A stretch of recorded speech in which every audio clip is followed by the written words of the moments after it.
Selamat datang, Mystikus Channel.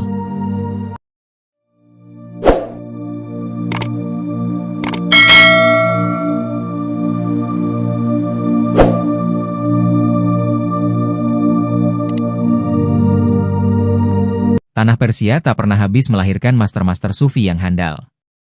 Satu di antaranya tentu saja Maulana Jalaluddin Rumi, sufi dari Balkh. Sementara, orang yang paling dikenang dalam memunculkan potensi spiritual Rumi tidak lain adalah Syamsi Tabriz. Berbeda dengan Rumi yang populer, jejak-jejak Syamsi Tabriz tak banyak diketahui. Jika melihat namanya, Syamsi Tabriz, beliau berasal dari Tabriz, sebuah kota besar di sebelah barat Iran. Sekarang, kota ini dihuni oleh mayoritas suku Azeri yang mirip dengan Turki. Kota ini menjadi tempat persinggahan bagi wisatawan yang mau melanjutkan perjalanan entah itu ke Turki, Georgia, Armenia, atau Azerbaijan. Kota ini juga dekat dengan pusat astronomi kuno yang bertempat di kota Maraga. Dari Tabriz, Syams melakukan pengembaraan untuk menemukan orang yang tepat untuk meraih cinta. Hingga, suatu ketika ia sampai di tanah Anatolia, Konya dan bertemu dengan orang yang dicarinya, Maulana Rumi. Syams adalah seorang sufi yang sangat misterius. Ia tak jarang berpenampilan lusuh seperti gelandangan, seperti orang tak berharga. Karena penampilannya, pada awal bertemu, Rumi menganggap ia adalah orang yang tidak terpelajar. Namun, setelah berdiskusi, Rumi menemukan hal spesial dalam diri Syams. Perjumpaannya dengan Syams menjadi titik balik kehidupan spiritual Rumi. Ia meninggalkan semua aktivitasnya dan sibuk mereguk anggur cinta yang dituangkan oleh Syams. Keadaan ini menimbulkan kecemburuan dari para murid dan orang-orang dekat Rumi. Mereka berusaha untuk menyingkirkan Syams agar Rumi kembali seperti dulu. Usaha mereka berhasil karena Syams tiba-tiba pergi dari kehidupan Rumi. Akan tetapi, keadaan semakin parah. Rumi seperti seorang pecinta yang kehilangan kekasihnya. Karena tidak tega melihat keadaan Rumi yang semakin parah sepeninggal Syams, akhirnya putra Rumi, Sultan Walad pergi mencari Syams dan membawanya kembali ke Konya. Namun, tak berselang lama, ketika mereka bersama, Syams dibawa oleh murid-murid Rumi dan ia tidak pernah kembali lagi. Kesedihan Rumi semakin menjadi. Untuk mengobati rasa rindunya, Rumi menari darwish yang disertai gubahan-gubahan syair mistis cinta. Sejak saat itu, Syamsi Tabriz tak diketahui jejaknya. Ada banyak spekulasi yang berkembang. Ada yang mengatakan Syams terbunuh di Konya. Ada riwayat yang mengatakan ia kembali ke kampungnya di Tabriz. Sementara riwayat lain mengatakan Syams mengembara ke daerah timur sampai Hindustan. Oleh karena itu, tak heran jika makam beliau dapat ditemukan di 3 kota yang berbeda, Konya di Turki, Hai di Iran, dan Multan di Pakistan. Namun, jika melihat letak geografis yang dekat dengan Tabriz sebagai kampung halamannya, Hai adalah yang paling masuk akal. Sementara Konya, sebagaimana diketahui bahwa Syamsi Tabrizi pergi meninggalkan kota ini hingga membuat Maulana Rumi seperti orang gila. Adapun Multan letaknya sangat jauh dari kedua tempat tersebut karena berada di daerah Pakistan. Pada kesempatan ini, Mystikus Channel akan mencoba mengeksplorasi jejak Syamsi Tabriz di kota Hai. Hai merupakan kota kecil yang terletak di provinsi Azerbaijan Barat yang beribu kota Tabriz. Kota ini berada di sebelah barat Iran yang dekat dengan perbatasan Turki. Perjalanan ke kota ini dari Tehran adalah sekitar 12 jam. Pengunjung dapat menuju kota Tabriz terlebih dahulu. Dari sana, ada bus kecil menuju Hai yang siap membawa penumpang setiap saat. Waktu tempuh Tabriz Hai sekitar 2 jam. Tempat peristirahatan terakhir Syamsi Tabriz di Hai sudah diakui oleh UNESCO sebagai warisan dunia yang harus dilestarikan. Makamnya terletak di sebuah lapang yang berbentuk persegi panjang. Semua orang bebas masuk tanpa ada penjaga di sekitarnya. Di bagian depan, pengunjung akan disambut oleh sebuah syair berbahasa Persia dari Syams. Selain itu, di samping makam berdiri menara tinggi yang dipenuhi oleh tanduk-tanduk di sisi-sisinya. Berdasarkan informasi, sebenarnya ada 3 menara yang berdiri sebelumnya. Yang pertama hancur karena invasi yang dilakukan oleh pasukan Ottoman ketika menyerang dinasti Safawi di Hai. Sementara, yang kedua roboh ketika terjadi Perang Dunia Pertama, sehingga sekarang hanya 1 menara yang tersisa. Menurut buku Bayane Manazil Safar Aragen, Sultan Ottoman yang bernama Sulaiman Konuni pernah mengunjungi tempat ini juga untuk berziarah ke makam Syamsi Tabriz pada saat menginvasi wilayah ini pada tahun 942 Hijriah. Di sekeliling makam banyak sekali spanduk yang berisi syair-syair beliau. Rupanya, setiap tahun di sini selalu diadakan festival untuk memperingati kematiannya. Kota kecil Hai berubah menjadi semarak pada saat acara dilangsungkan. Para salik dari berbagai wilayah datang ke tempat ini untuk mengenang sosok beliau dan meresapi ajaran-ajarannya yang penuh dengan kebijaksanaan. Sebagian dari kita mungkin masih merasa asing ketika membaca nama Syams Tabrizi. Tetapi lain hal jika yang dibaca ialah nama Jalaluddin Rumi. Kemungkinan besar kita semua tahu bahwa ia adalah seorang penyair dan sufi. Penting untuk diketahui bahwa Syams Tabrizi oleh sebagian kalangan disebut sebagai guru dari Jalaluddin Rumi. Hal itu dikarenakan Rumi sendiri sering merujuk nama Syams Tabrizi di dalam karya-karya puitisnya. Bahkan, Rumi menulis sebuah buku berjudul Diwani Syamsi Tabrizi sebagai bentuk penghormatan kepada Syams. Syams Tabrizi adalah seorang penyair dan mistikus asal Tabriz, Iran, yang menyamar jadi penjual keranjang tenun. Ia menjual keranjang tenunnya dengan berkelana ke berbagai kota dan negara. Saat berkelana ke Konya, ia bertemu Rumi. Seseorang yang menurutnya selama ini ia cari. Begitu pula dengan Rumi, ia menganggap Syams adalah sosok yang selama ini ia cari. Keduanya saling mencari karena mempunyai masalah yang sama, yaitu tentang ketuhanan dan kemanusiaan. Hanya saja, antara Rumi dan Syams itu berbeda motifnya. Rumi gelisah akan pencarian jati diri, sedangkan Syams gelisah akan pemikirannya yang belum bisa tersampaikan.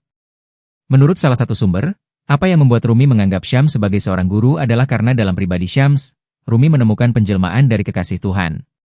Menurutnya, Syams inilah representasi dari yang disebut dengan insan kamil. Dari situ, Rumi akhirnya bersahabat sekaligus berguru kepada Syams. Karya-karya Rumi yang monumental sekarang tidak lepas dari pemikiran Syams. Ibarat peradaban Yunani kuno, kalau Socrates adalah guru Plato, maka Syams adalah Socrates, dan Plato adalah Rumi. Jika selama ini karya-karya Rumi begitu dahsyat makna-maknanya, lantas bagaimana dengan gurunya? Di kesempatan ini, Mystikus Channel akan mengupas pemikiran Syams Tabrizi, dan mencari makna-makna yang terselip di dalam kalimat aforismenya. Ada banyak aforisme yang dihasilkan olehnya, tetapi Mystikus Channel mencoba mencermati satu demi satu dan mengambil beberapa, yang sekiranya punya nilai penting untuk dibahas di kondisi sekarang. Berikut pemikiran dan makna-makna kalimat aforisme Syams Tabrizi. Hati sebagai tolok ukur. Ketika seorang sufi masuk ke kedai minuman, kedai itu ruang ibadahnya. Tetapi ketika seorang pemabuk masuk ke ruang ibadahnya, ruang itu menjadi kedai minumannya. Apapun yang hendak dilakukan di dunia, hati ialah tolak ukurnya. Ada dua poin yang bisa diambil dari aforisme di atas, yaitu memandang dan melakukan. Pertama, maksud dari memandang adalah ketika kita bertemu dengan orang di suatu tempat atau kejadian, baik yang dikenal maupun tidak, yang harus diperhatikan adalah apa yang dilakukan, bukan apa yang dikenakan. Syams dalam aforismenya menuntun kita untuk melihat orang lain secara hakikat. Sebab, eksistensi manusia bukan terletak pada yang fisik, melainkan yang dibalik fisik. Segala hal yang ada dalam hidup ini pada intinya sebuah rangkaian-rangkaian perlakuan, bukan rangkaian pakaian. Jika kita menerima perlakuan baik dari orang lain, maka aspek fisik yang dikenakan tidak akan ada artinya. Oleh karenanya, cermin daripada hati bukan apa yang dikenakan, melainkan apa yang dilakukan. Kedua, maksud dari melakukan adalah, ketika kita berada pada sembarang tempat, usahakan bertumpu pada hati yang bersih. Kita mungkin masih sering berasumsi bahwa sebuah tempat pasti berkorelasi dengan bagaimana perilaku yang sesuai dengan tempat itu sendiri. Dengan kata lain, eksistensi kita bergantung dengan eksistensi dari suatu tempat. Padahal, apa yang disebut tempat hanyalah sebatas ruang untuk mengada.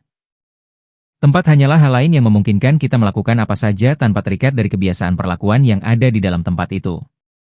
Jika apa yang kita lakukan harus bertumpu pada tempat, maka yang hidup bukan kita, tapi tempat itu sendiri. Namun perlu digarisbawahi, bahwa ruang pasti ada batasnya, etika. Jadi, bukan berarti bebas secara radikal, tetapi bebas secara spiritual.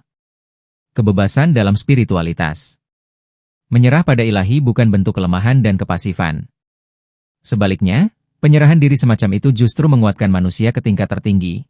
Ia akan menemukan kebebasan di tengah ombak dan pusaran air, lalu akan menetap di tempat yang aman. Seringkali, penyerahan diri dianggap sebagai sesuatu yang melemahkan eksistensi kita. Kita bersandar pada yang di luar diri, lalu seolah-olah ia mendominasi eksistensi kita. Bahkan, yang di luar diri mengambil peran-peran dari eksistensi kita. Anggapan itu tak ada yang salah, namun ada bedanya ketika bersandar pada yang di luar diri dengan bersandar pada yang ilahi. Untuk memahami aforisme di atas tadi, kita perlu melihat salah satu konsep dalam Islam yang berbunyi, Man, arofa nafsahu fakot, arofa robbahu. Artinya, barang siapa yang mengenal dirinya, maka akan mengenal Tuhannya. Kalau kita pahami lebih dalam, konsep tersebut memberitahu secara tersirat bahwa Tuhan itu ada di dalam diri, ada di hati yang bersih. Oleh sebab itu, jika berserah diri pada Tuhan, bukan berarti berserah pada yang di luar diri, tetapi berserah pada yang ada di dalam diri. Termasuk dalam hal kebebasan. Kalau kita ingin bebas, jangan bersandar pada yang di luar diri. Sebab yang di luar juga punya keterbatasan. Seperti kehidupan para sufi, mereka tenang dalam eksistensinya, tidak bergantung pada apapun, kecuali pada Sang Ilahi. Sebenarnya munculnya kekalutan masalah di dunia ini lahir dari ketidakmampuan kita melihat sumber kekuatan. Ketidakmampuan itu terkadang karena kesalahan dalam hal bersandar. Ada yang bersandar pada manusia, akal, teori, budaya, semua itu memang mempunyai kekuatan, akan tetapi kurang lengkap. Semua itu hanyalah bagian kecil daripada keyakinan terhadap kekuatan yang lebih besar. Dan, kekuatan itu menurut Syams Tabrizi, hanya bisa didapat ketika bersandar pada Tuhan, yang artinya mengenal diri sendiri secara mendalam. Hidup dalam nalar cinta. Nalar sama sekali tidak kuat. Ada sesuatu di dalam diri manusia berupa nikmat kelekatan dan ketidakberdayaan. Fanatik dan cinta buta, keduanya sangat memungkinkan membuat akal jatuh dalam kesalahan.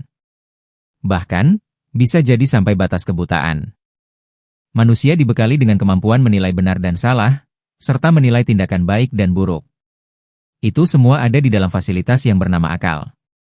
Adanya akal, esensinya tidak lain adalah untuk membantu manusia agar tetap hidup. Namun, di sisi yang lain, menurut Syams Tabrizi, manusia dalam hidupnya selalu diketemukan dengan yang namanya kemelekatan dan ketidakberdayaan. Maksudnya adalah manusia selalu ingin hidup berdasarkan obsesinya terhadap sesuatu yang tidak relevan dengan hidupnya.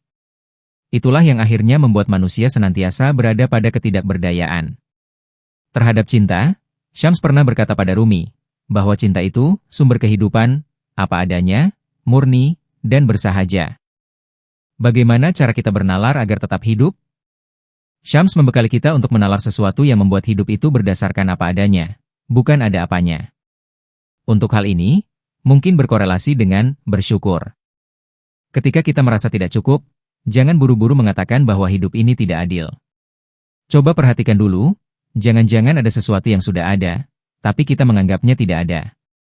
Jangan-jangan yang ada itu bisa membuat hidup, tapi kita menganggapnya tidak bisa. Jangan-jangan bukan kehidupan yang tidak adil, tapi diri kita sendiri yang tidak bisa adil terhadap kehidupan. Kalau kita menyadari hal itu, maka tak heran, jika Syams mengatakan, fanatik dan cinta buta, keduanya sangat memungkinkan membuat akal jatuh dalam kesalahan. Jadi, akal hanyalah alat, jika ia digunakan dengan rasa berlebihan dan cinta buta, maka dapat dipastikan akan menghasilkan ketidakberdayaan. Pemikiran Syams Tabriz dalam untayan syair. Jangan menjadi manusia dari naluri jasmani, tapi jadilah manusia hati. Carilah hati, bukan naluri. Di mana tempat hati? Hati tersembunyi. Dia adalah teman Tuhan, tapi karena cemburu, mereka memanggilnya seorang manusia hati. Momen terang kebenaran mencerminkan hati, hati menjadi gembira. Kemudian dalam sekejap, cahaya itu lenyap, namun berkali-kali hal itu terjadi seperti ini sehingga hati bisa menjadi hati. Ini terbakar, dan berkali-kali hatinya patah, sampai meleleh dan hanya Tuhan yang tersisa. Tuhan menunjukkan hal ini kepada Nabi Daud. Nabi Daud bertanya kepada Tuhan, "Kemana saya akan mencari Anda?" Tuhan menjawab, "Langit dan bumi tidak dapat menjangkauku, hanya hati hamba setiaku yang dapat mencakup aku." Dia juga berkata, "Aku bersama orang-orang yang telah hancur di jalanku." Ketika engkau berkata, manusia hati, katakanlah orang-orang yang hatinya telah hancur, karena kehancuran hati diperlukan. Saat Anda mencapai jalan, Anda akan melihat cahaya ilahi dari yang mulia dari dalam cahaya ilahi dari kebenaran itu sendiri, karena tidak ada yang mengenal mereka kecuali aku. Percakapan Syams Tabrizi, sang guru spiritual dengan Maulana Rumi. Syams Tabrizi adalah seorang guru sufi revolusioner, guru spiritual Maulana Rumi. Ajaran berikut ditampilkan dalam makolat, percakapan. Maulana Syams adalah pewaris spiritual Rasuliyahi dan tetap menjadi sultan dari orang-orang yang telah mencapai. Biarkan mata Anda menjadi tunggal. Syams mengingatkan akan hadis suci di mana suara ilahi berbicara. La ilaha illallah, tidak ada Tuhan selain Allah, adalah bentengku. Siapapun yang berlindung di bentengku menjadi aman. Syams berkata, barang siapa masuk ke dalam kesatuan ini, Tuhan tidak berkata. Barang siapa hanya yang mengatakan nama benteng itu. Mengatakan namanya mudah. Anda mungkin berkata, saya telah memasuki benteng, atau saya pergi ke Damaskus. Tetapi jika itu hanya masalah lidah, dalam sekejap Anda bisa naik dari bumi ke langit atau ke tahta ilahi. Nabi Muhammad SAW bersabda, orang beriman yang mengatakan, La ilaha illallah dengan kemurnian dan dari hati, masuk surga. Sekarang Anda duduk dan berkata, dia adalah satu. Tapi siapakah Anda? Kamu lebih dari 6.000. Jadilah satu. Jika tidak, apakah keesaannya menjadi perhatian Anda? Ingat di sini pengajaran yang sama Yesus Kristus, Isa alaihi salam. Di mana dia mentransmisikan, biarkan matamu menjadi satu. Biarkanlah, ya, menjadi, ya, dan, tidak, menjadi, tidak. Apapun, dualitas, di luar ini, kesatuan, berasal dari yang jahat. Syams melanjutkan ajarannya, Anda adalah 100.000 partikel dan setiap partikel Anda terbawa oleh beberapa keinginan. Dalam setiap partikel, Anda membawa ilusi. Orang yang menunjukkan kemurnian niat dan ketulusan tindakan pergi ke surga. Yang terbaik dari manusia adalah orang yang paling banyak memberi manfaat kepada orang lain. Tapi bagaimana seseorang yang tidak tahu apa yang baik, melakukan sesuatu yang baik? Bagaimana mungkin mereka yang tidak tahu apa itu, tahun, dan yang tidak mengerti, kehidupan, berharap hidup yang lama? Sebuah koin perak tunggal yang diberikan ke tangan seorang manusia Tuhan lebih baik daripada 1000 tanjakan emas yang masuk ke tangan seorang yang menyukai nafsunya, keinginan, kedirian, egoisme diri yang penuh selera. Sebuah kisah dari Maulana Syams Tabriz tentang hati seorang sufi. Diriwayatkan oleh Maulana Syamsuddin At-Tabrizi bahwa suatu hari ketika Syekh Abu Yazid Al-Bustami sedang dalam perjalanan menuju Makkah untuk menunaikan ibadah haji, beliau mengunjungi seorang sufi di Bashrah. Secara langsung dan tanpa basa-basi, sufi itu menyambut kedatangan beliau dengan sebuah pertanyaan. Apa yang Anda inginkan hai Abu Yazid? Syekh Abu Yazid pun segera menjelaskan, aku hanya mampir sejenak, karena aku ingin menunaikan ibadah haji ke Makkah. Cukupkah bekalmu untuk perjalanan ini? Tanya sang sufi. Cukup, jawab Syekh Abu Yazid. Ada berapa? Sang sufi bertanya lagi. 200 dirham, jawab Syekh Abu Yazid. Sang sufi itu kemudian dengan serius menyarankan kepada Syekh Abu Yazid, berikan saja uang itu kepadaku, dan bertawaflah di sekeliling hatiku sebanyak 7 kali. Ternyata Syekh Abu Yazid masih saja tenang, bahkan patuh dan menyerahkan 200 dirham itu kepada sang sufi tanpa ada rasa ragu sedikitpun. Selanjutnya sang sufi itu mengungkapkan, wahai Abu Yazid, hatiku adalah rumah Allah, dan Ka'bah juga rumah Allah. Hanya saja perbedaan antara Ka'bah dan hatiku adalah, bahwasanya Allah tidak pernah memasuki Ka'bah semenjak didirikannya, sedangkan ia tidak pernah keluar dari hatiku sejak dibangun olehnya. Syekh Abu Yazid hanya menundukkan kepala, dan sang sufi itu pun mengembalikan uang itu kepada beliau dan berkata, sudahlah, lanjutkan saja perjalanan muliamu menuju Ka'bah, perintahnya. Kita semua diciptakan berdasarkan citranya. Kita semua diciptakan berdasarkan citranya, namun kita masing-masing diciptakan berbeda dan unik. Tidak ada dua orang yang sama. Jika Tuhan ingin semua orang sama, Dia akan membuatnya begitu. Oleh karena itu, tidak menghargai perbedaan dan memaksakan pikiran Anda pada orang lain berarti tidak menghargai takdir Allah yang suci. Hidup adalah pinjaman sementara dan dunia ini tak lain hanya imitasi samar dari kenyataan sejati. Hanya anak-anak yang membuat kesalahan menjadikan mainan sebagai hal yang nyata.